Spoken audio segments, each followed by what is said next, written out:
बिहार सरकार का खर्च करके जातीय जनगणना कराया, उनके नियत कभी भी किसी जाति की मदद करने की नहीं थी। वो इस जातीय उन्माद को फैलाकर फिर से समाज में राजनीतिक रोटी सेकना चाहते थे। ऐसा इसलिए हम कह रहे हैं कि अब आपके सामने आंकड़े रख रहा हूं कि जातीय जनगणना में क्या निकल कर आया, और 2 बरस करीब 18 महीने हो गए जातीय जनगणना के। रिपोर्ट 2 अक्टूबर 2023 को प्रकाशित किया गया।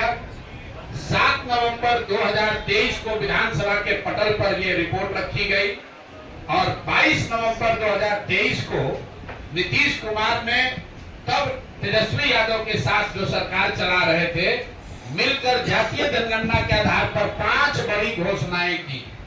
अब उनकी हकीकत आप देख लीजिए। जातीय जनगणना में सरकार ने यह माना कि 34% से ज्यादा लोग बिहार के गरीबी रेखा से नीचे आज भी रह रहे हैं। लेकिन यह महत्वपूर्ण आंकड़ा नहीं है। महत्वपूर्ण आंकड़ा यह है कि 30-35 साल से सामाजिक न्याय की राजनीति करने का दावा करने वाले लोग, इनके शासन के बाद भी जब जातीय जनगणना का रिपोर्ट आया, उसमें बताया गया कि 5% से कम, मैं फिर से रिपीट कर दे रहा हूं कि 5% से कम दलित और अति पिछड़ा समाज के 5% से कम लोग क्लास पास करते हैं बिहार में। जिन लोगों ने रिपोर्ट बनवाया उन्होंने पढ़ा भी नहीं। सिर्फ 5% से भी कम दलित और अति पिछड़ा समाज के लोग 12वीं क्लास पढ़ते हैं। आरक्षण की लड़ाई लड़ने की बात करने वाले लोग 35 साल के बाद 0.93% अति पिछड़ा समाज के लोग आज सरकारी नौकरियों में हैं। 2 बरस पर इस पर कोई चर्चा नहीं हुई। तो जब नीतीश कुमार ने 22 तारीख को इसकी घोषणा की कि इस रिपोर्ट के आलोक में हम लोग क्या क्या करेंगे, तो एक चर्चा उन्होंने की जिसकी आप लोगों ने भी जिसको फॉलोअप किया कि आरक्षण की सीमा को 50 से बढ़ाकर 65 या 75 किया जाएगा। इसका हम लोग रिकमेंडेशन केंद्र सरकार को भेज रहे हैं। तो मैं अब पहला मांग ये कर रहा हूं नीतीश कुमार से कि भैया, केंद्र में भी तुम्हारी सरकार है और राज्य में भी तुम्हारी सरकार है और सामाजिक न्याय के आप पुरोधा भी हैं। तो अब आप बता दीजिए कि जो आपने केंद्र में आरक्षण बढ़ाने का मांग यहाँ लिखित भेजा था, उस पर अभी स्थिति क्या है। सरकार ये बताए समाज को कि आपने आरक्षण बढ़ाने की जो मांग करी थी, उस पर आज स्थिति क्या है, या आप उसको भूल गए, बेवकूफ बना रहे थे सबको। और तेजस्वी यादव भी बताए कि विपक्ष के नेता होने के नाते उन्होंने इस पर अभी तक क्या किया है। लेकिन दूसरा जो महत्वपूर्ण बात है जिस पर कम चर्चा हुई, उस रिपोर्ट के आधार पर 22 नवंबर 2023 को नीतीश कुमार ने घोषणा की कि 94 लाख परिवारों को, जिसमें हर जाति के गरीब लोग शामिल हैं, 94 लाख परिवारों को रोजगार के सहायता के लिए 2 लाख रुपए प्रति परिवार 5 वर्षों में किस्त के आधार पर दिए जाएंगे। तो भैया 2 बरस का बजट हो गया। हम इंतजार कर रहे थे, क्योंकि अगर पहले कहते तो ये लोग कहता कि अभी 5 बरस में कहें तब न होगा। तो 2 बरस पूरा हो गया। मैं सरकार से ये पूछना चाहता हूं, जनसुराज परिवार ये जानना चाहता है कि 94 लाख लोगों को जिनको 2-2 लाख रुपया देने का आपने वादा किया था, उसमें कितने लोगों को आपने कितना पैसा दिया। और अगर नहीं दिया तो मान लीजिए कि जैसे आपके मोदी जी, आपके जो आजकल जिनके आप लाडले मुख्यमंत्री हैं, मोदी जी ने जैसे 15 लाख रुपया सबको देंगे का जुमला फेंका था, आप भी ये मानिए कि आपने भी ये बिहार के लोगों को जुमला दिया था कि 94 लाख परिवारों को, और इसमें सिर्फ किसी जाति विशेष के लोग नहीं हैं। विधानसभा के पटल पर, और आपको मैं कह रहा हूं 22 नवंबर का नीतीश कुमार का ट्वीट देख लीजिए, उनके ऑफिशियल हैंडल से ये ट्वीट किया गया है कि 94 लाख गरीब परिवारों को 2 लाख रुपया की राशि दी जाएगी। अभी तक एक परिवार को 1 रुपया भी नहीं दिया गया है।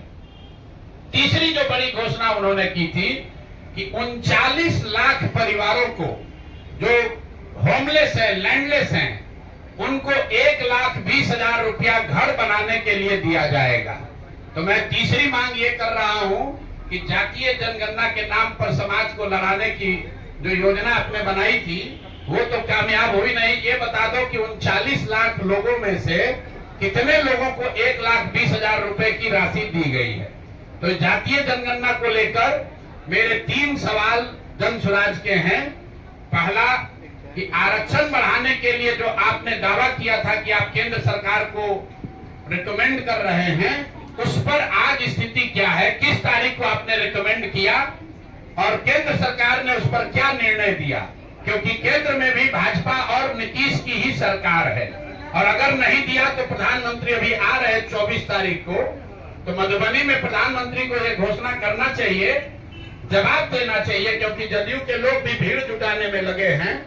सरकारी खर्चे पर डीएम सीडीपीओ से लेकर सारा प्रशासन लगा हुआ है, सरकारी खर्चे पर भीड़ जुटाई जा रही है, तो उसमें मोदी जी को और नीतीश जी को बताना चाहिए कि जातीय जनगणना के आधार पर आरक्षण बनाने के प्रस्ताव की स्थिति आज क्या है।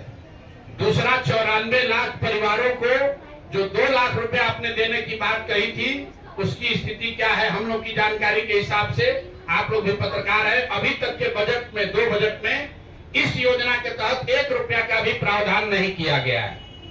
और तीसरी बात कि आपने 39 लाख जो होमलेस, लैंडलेस, खासकर दलित समाज के लोग थे, उनके लिए अभी तक 1,20,000 रुपया जो जारी करने के लिए कहा था, उसमें कितना पैसा जारी किया? एक ये विषय है जातीय जनगणना का। दूसरा जो सबसे बड़ा ठगी का काम नीतीश कुमार ने किया है पिछले 10 वर्ष में, दलित महादलित के नाम पर बहुत दिन से राजनीति चल रही है। आपको याद होगा नीतीश कुमार ने 2006 में महादलित विकास योजना, महादलित विकास मिशन बनाया था। उस मिशन में एक बड़ा वादा ये किया गया था कि दलित समाज के जितने लैंडलेस, होमलेस लोग हैं, उनको 3 डिसमिल जमीन, 1306.8 स्क्वायर फीट जमीन घर बनाने के लिए दिया जाएगा। ये वादा नीतीश कुमार ने महादलित मिशन के नाम पर 2008-06 में किया था। योजना शुरू की गई 2008 में, और पिछला जो आंकड़ा अभी उपलब्ध है, सरकार के द्वारा उपलब्ध कराया गया है, उसके अनुसार 2,34,000 दलित परिवारों को, उसमें कुछ ईबीसी परिवार भी शामिल हैं, 2,34,000 परिवारों को ही आज तक ये 3 डिसमिल जमीन दी गई है। और उसमें भी आश्चर्य की बात सुनिए, अभी एक देशपाल कमेटी है जो प्लानिंग कमीशन में इस योजना के इवैल्यूएशन के लिए उनका इस्तेमाल किया, उनको भेजा पटना बिहार में, और देशपाल कमेटी की रिपोर्ट में बताया गया है कि 2,34,000 परिवारों को, जिनको सरकार कह रही है कि हमने लैंड 3 डिसमिल जमीन दे दिया, उसमें 1,20,000 परिवार ऐसे हैं जिनको जमीन तो दी गई, लेकिन आज तक उसको पोजेशन नहीं मिला, उसको कहीं बाढ़ का, कछाड़ का ऐसा जमीन दिया है जिसका पोजेशन ही नहीं मिला।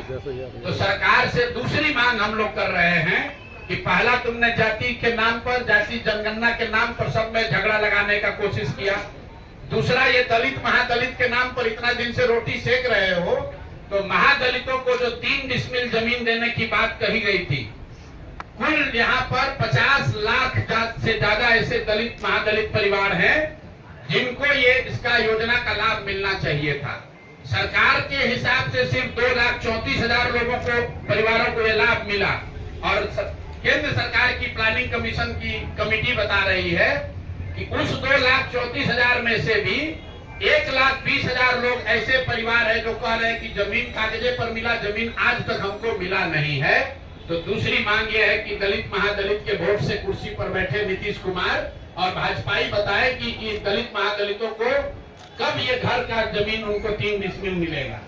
और तीसरी बात, तीसरी एक बड़ी यहाँ पर राजनीति की जा रही है भूमि सुधार, भूमि सर्वे के नाम पर। आप में से कई लोगों को ध्यान होगा, भूमि सर्वे का काम यहाँ पर 2013 से शुरू किया गया है। जो पूरे देश में भूमि सुधार के दूसरे राज्यों में अनुभव है, उसके आधार पर अभी तक का रहा है कि 2 से 5 वर्ष में राज्य सरकारें इस तरह का भूमि सुधार, लैंड डिजिटाइजेशन सर्वे का काम पूरा कर लेती है।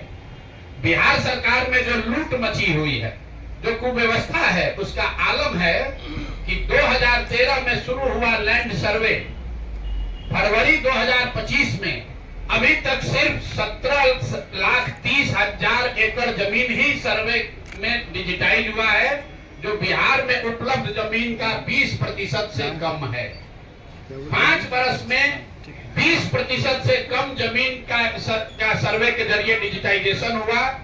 80% जमीन का सर्वे और डिजिटाइजेशन अभी भी पूरा नहीं हुआ है, और ये पूरा इसलिए नहीं हुआ है कि सरकार ने इस सर्वे कराने के लिए न कोई व्यवस्था बनाई, न इनके पास वो टेक्नोलॉजी है, न संसाधन है।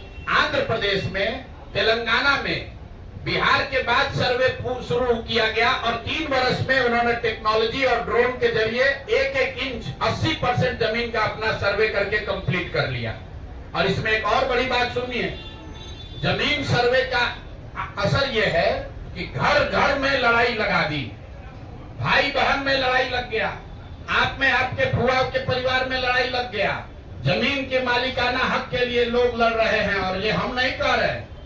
पिछले साल जो बिहार सरकार का क्राइम का आंकड़ा है, उसमें बताया जा रहा है कि जितनी हत्याएं यहाँ सरकार ने रिकॉर्ड की, उसमें 60% से ज्यादा हत्या के मूल में जमीन से जुड़ा हुआ विवाद है। ये बिहार सरकार का आंकड़ा है। फिर से मैं रिपीट कर रहा हूँ, ये जमीन का सर्वे शुरू हुआ है 2023 से। अभी तक सरकार के आंकड़ों और दावों के बावजूद सिर्फ 20% लैंड का सर्वे कंप्लीट हुआ, और इसकी कमियों की वजह से इसमें जो लूट मची हुई है, जो भ्रष्टाचार फैला हुआ है, जमीन का दाखिल खारिज में, पेपर निकालने में, बंसावली बनाने में, जमाबंदी में इतनी परेशानी हो रही है, हजारों करोड़ रुपया लूटा जा रहा है। और इसी बिहार में, जैसा आप लोग जानते हैं, सबसे ज्यादा सीओ और डीसीएलआर, डीसीएलआर वगैरह का पोस्टिंग के लिए खुलेआम 30 लाख, 40 लाख, 50 लाख रुपया, देखिए सारे पत्रकार लोग मोड़ी हिला रहे हैं, हाँ भैया बात तो ठीक है, 25 से 50 लाख रुपया लेकर पोस्टिंग की जा रही है। तो ये जो सर्वे शुरू हुआ है, ये अंचलाधिकारियों को और राजस्व से जुड़े हुए पदाधिकारियों के द्वारा धन उगाही का नया उद्योग शुरू किया गया है। तो जन सुराज परिवार 3 मांग रख रहा है। एक, कि जातीय जनगणना के आधार पर, उसके नाम पर राजनीति करके समाज को बांटने लड़ाने वाली जनता वाली सरकार, उस पर व्हाइट पेपर जारी करो और 1 महीना में बताओ कि आरक्षण पर क्या हुआ। दूसरा, 94 लाख परिवारों को किस दिन 2 लाख रुपया दोगे, और 39 लाख होमलेस परिवारों को 1,20,000 रुपया कब दिया जाएगा। हम लोग की दूसरी डिमांड है कि 3 डिसमिल जमीन जो महादलित समाज को मिलनी चाहिए थी, दलित महादलित समाज के लोगों को, जिनका वोट लेकर नीतीश कुमार इतने दिन से बैठे हुए हैं, अब वो दलित महादलित परिवार चला जाने के लिए तैयार नहीं है। अगर 1,20,000 से कम परिवारों को ही 3 डिसमिल जमीन मिली है, तो 48 लाख से ज्यादा परिवारों को 3 डिसमिल जमीन कब मिलेगी।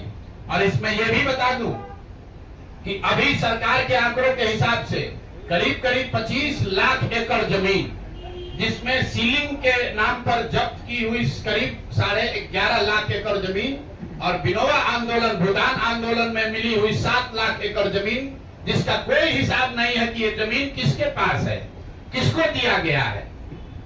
25 लाख एकड़ जमीन जो सरकारी रिकॉर्ड के हिसाब से उपलब्ध है गरीबों को बांटे जाने के लिए, किसी से लेना छीनना नहीं है। किसी के पास रिकॉर्ड नहीं है कि उस जमीन का 6.8 लाख एकड़ जमीन जो विनोबा भावे के प्रयास से भूदान आंदोलन में लिया गया, वो किसको दिया गया, किसको बांटा गया, किसी को मालूम नहीं है। करीब 12 लाख एकड़ जमीन यहाँ सीलिंग के नाम पर जब्त किया गया या सीलिंग के नाम पर लिया गया, वो जमीन किसको मिली वो भी किसी को पता नहीं है। तो हम लोग की दूसरी मांग ये है कि ये 3 डिसमिल जमीन जो 50 लाख परिवारों को, दलित और महादलित परिवार को आपको देना था, ये कब तक पूरा करोगे ये बताओ। और तीसरी ये बात है कि भूमि सर्वे के नाम पर ये जो नया उद्योग तुमने शुरू किया है और अफसरों के जरिए महीनों में करोड़ों रुपया की सरकार उगाही कर रही है, इसको तुरंत बंद कीजिए। नहीं बंद कीजिएगा तो बिहार के हर परिवार में झगड़ा होगा और भ्रष्टाचार बढ़ेगा। नई सरकार को आने दीजिए, नई सरकार आएगी, वो नए तरीके से अन्य राज्यों के अनुभव के आधार पर बिहार में कैसे इस काम को बड़ी बेहतर तरीके से किया जा सकता है वो करेगी। तो यही 3 मांग है। 94 लाख परिवारों को 2 लाख रुपया कब दोगे ये बताओ, 50 लाख महादलित परिवारों को 3 डिसमिल जमीन कब मिलेगा ये बताओ, और भूमि सुधार कब रोक रहे हो, ये पैसा अपना वसूलने का धंधा कब बंद कर रहे हो, ये बताओ। ये तीनों मांग लेकर आपके सामने आज हम लोग आए हैं। 1 महीना का सरकार को समय दे रहे हैं, सरकार को 1 महीना का समय दे रहे हैं। 11 मई से बिहार के हर गांव में 40,000 से ज्यादा रेवेन्यू गांव में जन सुराज वहां बैठक करेगी और लोगों से इन 3 मुद्दे पर उनसे वार्ता करके इस विषयों पर सिग्नेचर कैंपेन, हस्ताक्षर अभियान शुरू करेंगे। और हम लोग 11 जुलाई को 1 करोड़ लोगों का इन 3 मुद्दों पर 1 करोड़ लोगों का हस्ताक्षर लेकर मुख्यमंत्री और राज्यपाल दोनों को हम लोग जाकर ज्ञापन देंगे। लेकिन यह मामला वही नहीं रुकेगा। इसके बावजूद अगर सरकार ने एक्शन नहीं लिया तो आपके इंटरेस्ट के लिए बता देते हैं, इस विधानसभा का जो अंतिम सत्र अभी होने वाला है, उस सत्र में जन सुराज अपनी पूरी ताकत से विधानसभा को घेरेगा। क्योंकि विधानसभा में बैठे हुए चाहे ये भाजपाई हैं या राजद वाले हैं, नीतीश कुमार तो है ही दोषी, ये तीनों लोग ये विधानसभा में बैठकर जनता को और एक और माइक है, जनता को और आगे बेवकूफ न बना पाए, इसके लिए हम लोग विधानसभा का जब सत्र शुरू होगा तो ये विधानसभा का हम लोग घेराव करेंगे।